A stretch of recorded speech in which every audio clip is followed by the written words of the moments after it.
Now that we have an understanding for the creation and evolution of the twin souls in regards to their ethereal and physical forms, let us look at the next card, the Hierophant. At this time, the male and female twin souls have still not manifest onto the physical plane, for before they make this final transition from the ethereal to the material realm, they must first understand their covenant with the divine. This is symbolic of the Hierophant card, which is equated to the ethereal conscious force between the divine twin souls and God consciousness, for they cannot reunite with this divine consciousness again until the cycle is completed. It is at this time their destinies become known to them, as the gift of immortal life comes with a responsibility to keep on a path of truth. Once this information is bestowed upon the divine twin souls, they are now free to decide whether they continue and be manifest onto the material plane or return to Atum. We also need to understand that this transitional stage doesn't result from discussions and conversations. This is done on an ethereal and conscious level, and as such, this understanding is something that is inherent within each soul and the divine. Unfortunately, it is at this stage of the soul's evolution that the religious establishment, seeking to gain full control of the masses, inserted themselves into the role of the Hierophant, making the masses believe it was only through the church, popes, and priests that you could uphold your covenant with God. In truth, there is no human that can stand between you and the divine, because each soul has their own personal connection, for we all carry a part of the divine within us. We are all an extension of the divine, and everything we have ever done throughout all our incarnations is recorded in our hearts and experienced by God consciousness. This is what the Eye of Ra symbolizes, the all-seeing eye of God that measures the heart on the return of the light or Holy Spirit of God consciousness. So there is a covenant each soul makes with the divine and its twin that is known consciously by this soul prior to manifesting onto the physical plane. At the end of the cycle, all of the deeds within the heart of every soul is illuminated and weighed against the feather of truth, which we now know is symbolic of this divine conscious light from Orion. And it is only the souls that have upheld their covenant and lived as good souls that are rewarded with immortality. This is why the heart is so important in all the cultures, mythologies, and scriptures. For what is written in the heart cannot be hidden from the light, and each heart will be weighed. So let us once again return to the golden mean spiral and Fibonacci sequence to see where the Hierophant card number 5 is situated.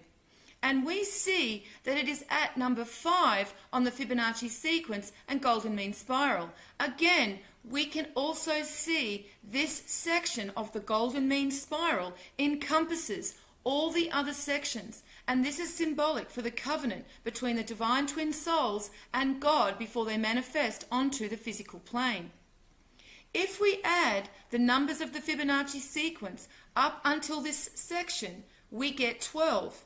The number 12 is symbolic of the twin souls who are not yet reunited with God consciousness.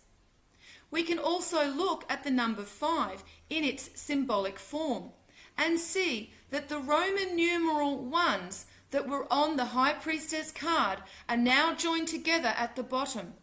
This is representing the connection between the twin souls as they are about to be manifest onto the physical plane. The High Priestess card is also symbolically connected to the Hierophant, for it is the female creation force that births everything into existence, including the twin souls. We can also see this relayed in ancient Egyptian and Sumerian mythologies, as it is Isis who resurrects Osiris, and Semiramis who resurrects Nimrod, and the goddess Nut that creates all. We see the symbolic connection of these numbers also on the Justice card, which is number 11. This card is symbolic for the covenant on our return back to God consciousness. For at this stage, the discernment of our covenant determines whether we pass beyond those pillars back to our divinity. If we look to the Kabbalah tree of life, the Hierophant card equates to the very mysterious and misunderstood Sephirot Death. Death is like Kether, and they are both symbolic of the ethereal and conscious forces outside of the ethereal physical form represented by the other Sephirot. Death is situated between the throat and third eye chakra, representing a conscious and ethereal force between the soul and divine consciousness. In Kabbalah, death is said to represent a third conscious intellect. This is symbolic for the conscious ethereal force between the divine and the consciousness of the souls. Death is placed directly in the middle of the four Sephirots, Chokmah, Binah, Chesed, and Gevurah. These Sephirot are symbolic of the ethereal and physical forms of the male and female twin souls. Just as we saw the tarot and Fibonacci numbers depicting the mirrored creation sequence of the twin souls from ethereal to physical, we also see this shown in the tree of life with the positions of these four Sephirot. So we have the magician represented as Chokmah, the high priestess Binah, the empress is Chesed, and the emperor is connected to Gevurah. Chesed is symbolic for the attributes within the physical manifestation of the divine female twin soul of love and kindness. And Gevurah encompasses the physical qualities of the emperor and is symbolic for strength, power, and judgment. We also see that death lies directly beneath Kether, and it is said in some Kabbalah texts to be a reflection of Kether. Death is also situated directly in the middle of Tifereth, the heart, and Kether, God consciousness. However, this also includes Daleth, which represents the mind and is connected to the third eye chakra.